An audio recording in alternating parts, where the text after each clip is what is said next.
किसान साथियों राम राम। आशा और उम्मीद करता हूँ कि आप सब ठीक ठाक होंगे। साथियों, आज मैं आपको एक सरकारी फैसले के बारे में वीडियो के माध्यम से अवगत कराना चाहता हूँ। और मैंने आपको ये बात पहले दिन से बता रखी है कि जो भी मेरे पास किसान हित में या किसान के पक्ष में कोई अच्छी खबर आएगी या कोई किसान को नुकसान पहुँचाने वाली आएगी, वीडियो के माध्यम से तुरंत आपको प्रभाव के तौर पर पहुँचा दी जाएगी। मेरा आपसे निवेदन है कि जो खबरें मैं दे रहा हूँ उन खबरों के बारे में विचार करें और आगे सोच समझकर अपने फसलों की बाजार में बिक्री करें। साथियों, बहुत समय पहले मैंने एक वीडियो बनाया था। उस वीडियो में मैंने आपसे ये कहा था कि सरकार दलहन और तिलहन को वायदा में लाने पर विचार कर रही है, परंतु अब सरकार ने अपना फैसला पलटते हुए दलहन और तिलहन दोनों के ऊपर वायदा में रोक जारी रखने का फैसला लिया है। ये फैसला क्यों लिया है, ये संपूर्ण जानकारी मैं आपको बताने जा रहा हूं। किन किन कारणों से लिया है, क्योंकि जो बात मैं लंबे समय से आपको कह रहा हूं, वो लंबे समय से जो मेरे द्वारा कही गई बातें आज सरकार प्रूफ के तौर पर खुद व खुद सच्ची और सच्चाई का प्रूफ देने जा रही है। साथियों, इसीलिए मैं कहता हूं, हमारा एक किसानी चैनल है किसानों को जागरूक और सावधान करने के लिए चलाया जा रहा है।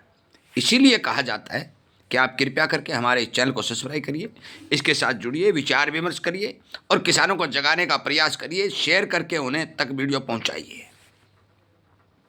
साथियों, सरकार ने जो दलहन और तिलहन को डिब्बा के अंदर काम करने के ऊपर रोक लगाई है, इसका सबसे बड़ा कारण यह है कि सरकार को इस बात का पता है कि डिब्बा के अंदर भारी भरकम घपला होता है और इस घपले के तहत यदि कोई बड़ा स्टॉकिस्ट इस माल को पकड़ लेगा तो भारी भरकम नुकसान सरकार को भी होगा और किसानों को भी होगा, क्योंकि फिर वो मुनाफा वसूली के चलते अपना माल बाजार में काटेगा।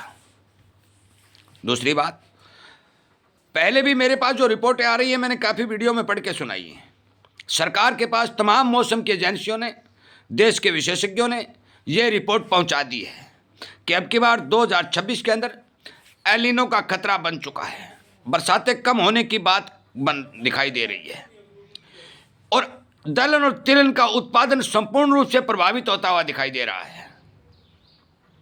और सरकार ने इस बारे विचार करते हुए घपला भी नहीं हो और आगे आने वाले समय में बाहर से ज़्यादा माल न मंगवाना पड़ जाए, इन सारे कारणों से डर करके डब्बा के ऊपर तिलहन और दलहन दोनों के रोक को कायम रखते हुए अभी किसी तरह का डब्बा पर कारोबार न खोलने की योजना बनाई है। साथियों, ये बात दर्शाता है कि सरकार को पता है कि डब्बा हेराफेरी कर रहा है। यदि ये ईमानदार है, यदि ये साहूकार है, ये किसानों को फायदा पहुंचाने वाला है, सरकार को पहुंचाने वाला है, देश को फायदा पहुंचाने वाला है, तो दलहन और तिलहन का वायदा डब्बा पर खोलने से नुकसान क्या है। परंतु खुद की एजेंसी, खुद द्वारा बनाई गई संस्था जो सरकार ने बनाई है, वही सरकार की नाक के नीचे किसानों को नुकसान पहुंचाने का काम कर रही है। इस बात का संकेत देते हुए सरकार ने दलहन और तिलहन के ऊपर रोक लगा दी है। साथियों, हमारे देश में अलग अलग सीजन में अलग अलग जिनसों की बिजाई होती है। मॉनसून का बहुत बड़ा प्रभाव भारत की धरती पर देखा जा रहा है, क्योंकि यहाँ नहरों द्वारा, ट्यूबवेलों द्वारा बहुत कम धरती सिंचित होती है। बहुत बड़ा क्षेत्र मान के चलो बरसात के ऊपर निर्भर है। यदि हमारे देश में बरसात की कमी देखी जाती है तो अन्न का उत्पादन कम होने की संभावना दिखाई देती है। यदि अन्न का उत्पादन कम होना होता है तो देश का स्टॉक घटता है, देश में आवश्यकता बढ़ती है और देश की जरूरत पूरा करने के लिए विदेशों से सामान मंगवाना पड़ता है। मैं आपकी जानकारी के लिए बता दूं कि विदेशों में लगातार डॉलर की कीमत बढ़ रही है। सभी दुनिया के देश अपने व्यापार को बढ़ाने के लिए, अपने किसानों को बचाने के लिए, जिस तरह से अमेरिका लगातार अपने किसानों के लिए अडग और हर एक देश के ऊपर टैक्स और टैरिफ लगाने का काम कर रहा है, इसी तरह से वो ऑस्ट्रेलिया हो, चाहे जर्मनी हो, चाहे जापान हो, चाहे रूस हो, तमाम देश अपने किसानों के लिए आगे बढ़कर काम कर रहे हैं। हमारे भारत के अंदर ये एक विडंबना है कि सरकार इस बारे विचार नहीं कर रही है। एक बात और बता दूं, हमारी बहुत भारी भरकम जनसंख्या जो लगभग 150 करोड़ के लगभग है, इसकी खपत पूरी करने के लिए सरकार के हाथ पांव फूल जाते हैं और उन्हें विदेशों से सामान मंगवाना पड़ता है। उसमें बहुत ज़्यादा पैसा भी खर्च होता है। जिसके चलते सरकार ने ये रोक जारी रखने और दाल और तिलहन के ऊपर आगे आने वाले समय में विचार करने का भी फैसला बनाया है। मैं आपकी जानकारी के लिए बता दूं, दलहन हो चाहे तिलहन हो, दोनों का भारी भरकम जो उत्पादन का आंकड़ा जो प्रचार किया गया था वो हमारी जानकारी के अनुसार प्रभावित होता हुआ दिखाई दे रहा है। बेचना रखना आपका काम है, परंतु एक बात मैं स्पष्ट तौर पर बता दूं साथियों कि 2026 के अंदर एग्री कमोडिटी का उत्पादन प्रभावित होगा, डिमांड बढ़ेगी।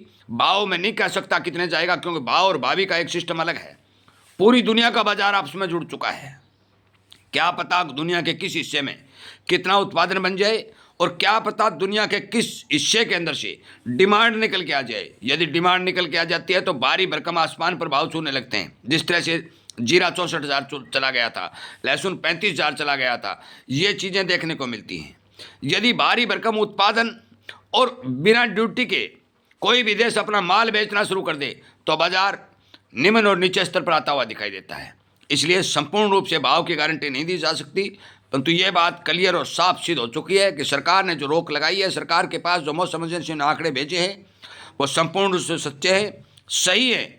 और आगे आने वाले समय में दलहन और तिलहन दोनों के अंदर सरकारी फैसले के अनुसार से अनुमानित तौर पर मजबूती दिखाई देगी। और भी कोई जानकारी आएगी आप तक पहुंचा दी जाएगी।